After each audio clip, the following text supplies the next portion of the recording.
네, 이슈 포인트입니다. 이 시간에는요, 이스라엘과 이란의 이 전쟁 가능성 때문에 우리 부동산에도 영향을 미치지 않을까에 대한 고민, 이런 걱정들 되게 많이 하세요. 어떻습니까? 이게 부동산에 좀 영향을 미칠까요? 맞아. 전쟁이 발발되면 네네. 우리는 이제 서로 외국의 영향을 많이 받는 나라거든요. 그렇죠. 수출을- 무역 대국이죠. 그렇죠. 네, 네. 그러다 보니까 특히 건설업이 우리 음. 국내에 차지하는 비중이 한 15% 정도 되거든요. 네. 고급화되고 있지 않습니까? 맞습니다. 그 원자재를 외국에 수입을 많이 해요. 그렇죠. 뭐 중국도 그렇고 이태리도 각종 나라에서 네네. 공산품이든 아니면 원재료든 네네. 그 수입하는 물가가 오를 수밖에 없어요. 음. 왜냐하면 유가, 네네. 기름이 이제 중동하면 네네. 중동의 기름이 공급이 줄어들 수밖에 없어요. 굉장히 좀 기름으로 많이 얽혀 있는 나라가 이란인데, 이란과 이스라엘이 전쟁을 하게 되면 아마 이제 원유 수입에도 큰 차질이 빚을 수밖에 없겠죠? 그죠? 당장 호르무즈 해협을 이란이 음. 봉쇄라가 아니면 통제를 하면 네네. 이게 돌아서 와야 돼요. 음. 그럼 운반비가 당연히 늘 수밖에 네네네네. 없고, 그거보다도 산유국은 항상 이렇게 줄여서 음. 가격을 높게 책정하려고 그러고, 여기 미국이 개입을 하지 않습니까? 네네. 생산량을 늘려라 그렇게 얘기하는데, 이게 이란이 세잖아요. 중동에서 미국하고 그렇게 친하지도 않고, 네네. 이스라엘은 또 뭐 중동은 아니지만 네네. 친 국가고, 음. 그다음에 두 나라의 전쟁 속에서 반미 국가죠, 반미. 그쵸. 네. 이 원유, 우리가 가장 중요한 석유, 원유가 음. 가격이 오르면 모든 물가는 오를 수밖에 없고, 그렇죠. 부동산에서 수입하는 모든 원자재, 대부분 수입품이 많다고 그랬지 않습니까? 맞아요. 전부 다 오를 수밖에 없다. 건축자재, 우리나라에서 생산하는 것들이 이제 다 기름을 바탕으로 만드는 것들이기 때문에 아마도 큰 타격을 입을 것 같은데, 그렇게 되면 일단은 말씀하신 대로 건축자재, 자재비가 오르게 되면 부동산 값에도 영향을 미치겠죠, 당연히. 지금 재건축이 이슈지 않습니까? 네. 옛날에 재건축이 되면, 재건축이 사업 승인이 나잖아요. 그러면 이제 재건축이 이제 본계도 오르거든요. 네네. 사업 승인 단계가. 음. 그러면 이제 재건축이 났다 그러면 다 좋아했어요. 로또 맞은 기분으로. 그렇죠. 근데 이제 달라진 게 뭐냐면, 재건축이 사업 승인이 나더라도 걱정이 생겼어요. 그게 뭐냐면 분담금이에요. 분담금이 올라가는 거는 일단 왜 올라가겠어요? 분담금은 땅값은 변함이 없잖아요. 네네. 이 건축비가 올라가는 거야. 건축비가 100을 예상했는데 네네. 이게 전쟁이 발발하잖아요. 그러면 이게 100을 예상했는데 어느 정도 기본 상승분을 예상을 하지만 갑자기 그 이상으로 오르는 건축비는 시공사가 감당할 수가 없잖아요. 그러면 이제 다시 계산을 해야 되는 거야. 5억짜리를 6억 7억으로. 네네네. 그래서 일부 단지, 대부분 단지가 옛날 건축비 분담금이 조합원이 되면 뭐 1억, 2억 정도, 3억도 많았는데 지금은 7, 8억, 10억도 나와요. 그럼 개별 분담금이 올라가잖아요. 네네. 그 개별 분담금이 올라간다는 것은 건축자재비가 올랐다고 우리가 이해를 하면 되는 거예요? 그렇죠. 땅값은 우리 국내 고정적이기 때문에 땅값이 오르는 거는 조금 오르겠지. 전반적인 반영을 해서. 대부분 건축 자재가 갑자기 오르기 때문에. 갑자기 올라요? 그렇죠. 이게 왜냐면 물건은 재료를 사놓고 하는 게 아니잖아요. 이제 앞으로 내년 정도에 어느 네네. 단계에서 공사가 되면 미리미리 주문을 하거든. 국내에 있는 건설 자재 상들하고 계약을 해요. 네네. 그 사람들이 이걸 미리 다 가져와서 쌓아놓는 경우가 아니라 일부는 쌓아놓겠지만 주문을 한다고. 자기 거래국에. 그러니까 이제 옛날에 100원이었으면 네네. 이 전쟁을 기반으로 그 발발을 이유로 200원이 될 수 있고 300원이 될 수 있는 거야. 지금은 전쟁이 그 이유라고 할 수 있겠지만, 사실 이제 저희 부모님 집도 예전에 이제 재개발 재건축한다고 했을 때 계속 올라가요. 계속 개별 분담금이. 처음에 뭐 1억이었다가 2억, 3억 막 이렇게 올라가더라고요. 네네. 그럼 그때는 또 왜 그런 거예요? 시공사가 선정이 되기 위해서는 투표를 하거든요. 네네. 분담금을 적게 해요. 자료를 제출하고. 근데 이게 사실은 어느 정도 상술인 거지. 음. 일단 따놓고 난 다음에 네. 조금씩 올리는 그런 측면도 사실 있어요. 음. 전쟁이 아님에도 불구하고. 그건 자재비는 아닐 거 아니에요? 아니, 자재비죠. 그것도 자재비예요? 건축비는 땅값은 누구나 다 평가돼서 나오는 거고, 자재비를 가지고 그래요. 그리고 이게 자재비에 그러면 이제 옵션을 낮추는 거야. 다시 말하면 내장재 중에서 어떤 재료를 쓸 것인가를 다 이렇게 상세하게 설명하게 돼 있거든요. 네. 그러면 이제 홍보할 때는 비싼 걸 했는데 실제로 이제 자재가 오르면 이제 저렴한 걸로 해서 맞추든지, 그거를 이제 왜 저렴한 걸 맞추냐면, 그러면 이제 고집하려면 당연히 가격을 더 줘야 된다. 라고 얘기를 하는 거지. 예전에는 이게 깜깜이었어요. 깜깜이었기 때문에 소비자들이 관심이 없었거든. 이걸 쓰나 저거나. 네. 눈에 보기에 다 똑같아 보이니까. 근데 이게 눈에 안 보이는 거 아니에요, 내장재는? 아니요. 근데 이걸 소비자들이 외장재도 따져요. 네. 꼼꼼히 따지는 게 나오니까는 아 이게 이제 처음에 쉽게 얘기했던 게 알고 봤더니 그 애초부터 그 가격이 높았음에도 불구하고 설마 모르겠지 하고 쉽게 얘기했는데 소비자들 따지다 보니까 이제 그걸 갖다 넣어야 되잖아요. 그러면 그 가격은 높아 있었던 거죠. 그런 측면도 사실 존재하고요. 네네. 그건 이제 전쟁 전에 그거야 뭐 한 몇 천만 원 정도 수준. 다 모으면 큰 돈이지만 네. 지금은 실제로 가격이 오를 수밖에 없습니다. 지금은 이제 네. 전쟁 탓이 확실히 있긴 하다 이거죠. 이제 우리가 이제 원유 수입을 하기 때문에. 우크라이나 네. 전쟁 때도 원유 네네. 가격이 네네. 지금 한 85불 정도 배럴당 이렇게 얘기하는데요. 정상적인 게 네. 그 당시에 120불, 130불 정도 했어요.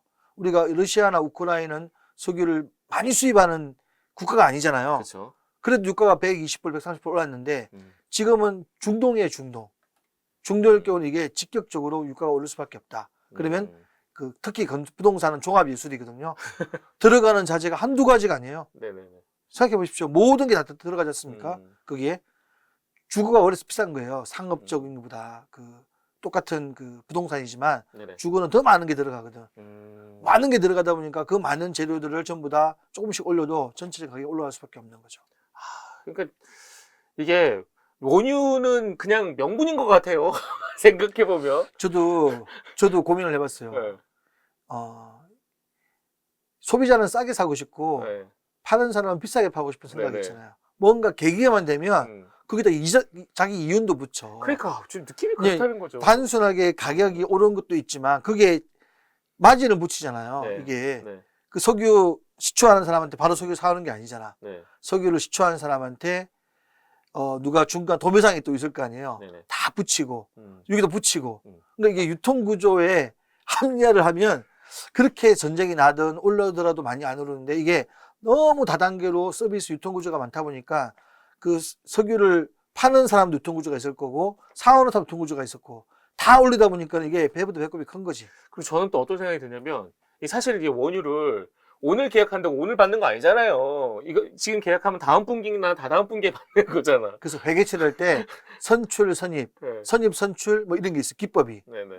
좀 잘 말씀하시는데 유리한 거는 유리한 대로 가져가고 불리한 거는 떠넘기고 이게 이제 사업하는 사람들의 마인드야. 지금 말씀하신 것처럼 네네. 내가 실제로 자재가 필요할 때는 낮을 수도 있잖아요. 네. 그렇잖아요? 그러면 그때를 기준으로 하면 되는데 그 내 생각인 거야. 상대방은 반대야. 아 그럼 말어. 그래서 가장 네. 시점상에서 고가의 물건을 소비자한테 떠드는 것이고 네네. 저가 상황에서는 자기가 이윤을 가져가는 거야. 마치 네네. 표현이 뭐지만 낙전 알죠? 낙전. 낙전. 낙전이 네네, 그거잖아요. 네네. 쓰다 남은 거는 남은 건 자기 거잖아요. 네. 그래서 그것도 이제 관리를 해요. 돌려주라. 나는 이런 우리가 석유값이 오를 때 정부가 관여를 많이 하지 않습니까? 네네네. 관여해서 가격을 낮추잖아요. 손해되면 낮추겠어요? 그래서 그 낙전이나 네네. 그런 어떤 우리가 잘 모르는 유통에서 오는 그런 횡재 내지 우리 볼 때는 그런 부분을 네. 잘 정부는 관리를 해서 이제 그걸 주민들한테 국민들한테 돌려줘야 되는 거죠. 그러다 보면 이제 건설 부분이 좀 덜하겠지만 건설 시장이 통이 크거든요. 네. 이쪽에 종사하는 사람들이 스케일이 크다 보니까 좋은 측면도 있지만 이게 소비자한테 스케일이 크면 그걸 덤탱이 소비자 씌울 수 있잖아요. 그렇잖아요. 생각해 보면. 그렇죠. 그래서 이게 약간 이건 많은 사람들이 직접적으로 관여를 못 하다 보니까는 힘이 있는 정부만이 관여할 수 있을 거야. 그러니까. 자세히 들여다보고 석유값이 오르다 하더라도 정말 이게 원자재 값이 그대로 다 반영이 돼야 맞는 건지. 그렇죠. 이런 검토는 좀 했으면 좋겠고. 해야 되는데 여기가 자기끼리 좀 이렇게 좀 짬짬이가 좀 많다고 얘기 들었어요. 또 있어요. 이게 이제 자재값만 오르는 게 아니라 우리나라 이제 부동산 PF에도 좀 영향을 미치지 않겠냐. 지금 PF는 진짜 너무 많은 금융회사들이 부동산 사업을 한 거야. 솔직히 말하면 그잖아요. 자기네 돈을 거기다 다 때려박은 거 아니야. 말하자면 전문가도 아니면서. PF의 가장 종착점이 뭐냐면 중공을 했는데 분양이 안 되거나 네네. 분양을 했는데 잔금이 안 들어오는 경우예요. 네네네. 근데 이 전쟁으로 인해서 기존에 쌓아놓은 물건들이 PF로 쌓아놓은 물건들이 지금 소진되고 있나요? 아니 해소될 가능성이 상대적으로 있어진 거지. 그래요? 나중에 그 전쟁 발발 이후에 생각하면 여전히 이게 높지만 네네네. 그런 또 하나의 또 상황이 벌어지고 있는 거예요. 그럼 오히려 이 부동산 PF가 지금 돈 회수가 안 되는 게 문제인데 그게 회수될 가능성이 좀 높아졌다고 봐야 돼요? 모든 게 한 상황들이 계속해서 변함없이 가진 않습니다. 네네. 주변 상황들이 바뀌면서 그게 오히려 전화위복이 되는 경우도 생길 수가 있어요. 여전히 PF는 어려워요. 여전히 이제 전쟁이 발발된 아직까지 그 전쟁의 포성이 우리한테 들어오고 있지는 않잖아요. 네네. 초기 단계란 말이에요. 심화될 수도 좀 있고 사실 이게 전쟁이라고 하기는 조금 어렵긴 하죠. 자꾸 이란하고 부동산하고 왔다 갔다 해서 그런데 네네. 아무튼 음. 그 이 부동산 시장은 PF가 네네. 지금도 상존하고 있는데 우리나라의 부동산이 가장 큰 문제다. 네네. 그러니까 이게 부동산에 대한 전문 집단이 그 부동산 투자를 해야 되는데 너무 금융기관이 나선 거 아닌가 하는 생각이 들어요, 저는. 그 정권이나 네네. 은행이 돈을 버는 게 뭘로 벌겠어요? 흔히 하는 게 예대 마진 해가지고 대출금하고 돈 빌려주고 돈 받고. 그 차이하고 그 은행 조직의 은행 연봉이 세잖아요. 네. 인척이 많이 줄고 있지만 엄청나게 그 직원들을 관리하면 그걸 다 수익으로 하는 가장 큰 게 부동산이에요.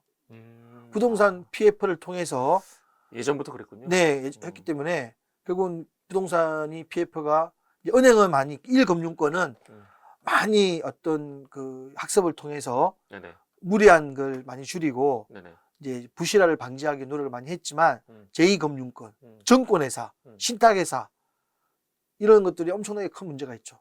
자, 그럼 정리를 좀 해야겠어요. 일단은 이란과 이스라엘의 이 공격 구도에서는 사실상 우리가 이란으로부터 원유 수입하는 것들이 많기 때문에 원자재에 대한 값이 오르고 우리나라에서 생산하는 공산품 가격도 당연히 오르고 그렇기 때문에 건축자재비가 많이 오를 것이다. 앞으로의 건축비가 많이 상승하기 때문에 앞으로는 이제 확실히 이제 부동산 가격에 영향을 미칠 것 같고 그 반면으로는 지금까지 계속 쌓여왔던 부동산 PF 회수의 가능성도 있다는 거죠. 그동안의 물건이 오히려 싸게 느껴질 수 있기 때문에 이 두 가지 측면이 있네요, 지금. 이제 공격적인 투자자는 이제 지금 쌓여있는 물건들 중에서 가격을 할인하거나 이제 부동산 PF에 지어진 완성된 단계의 건축물이 앞으로 지어질 건 비용이 높을 수밖에 없잖아요. 네네. 비교하면 가격이 상대적으로 매력적일 수 있다는 측면을 제가 얘기한 거죠. 네네. 그래서 그런 걸 확보하려는 공격적인 투자자도 나오겠다. 그럴 수 있어요. 알겠습니다. 이 이스라엘과 이란 전쟁이 확전되지는 않았으면 좋겠어요. 전쟁은 안 좋죠. 평화가 최고입니다. 제가 평화롭게 이 시간 마무리하도록 하겠습니다. 고맙습니다. 감사합니다.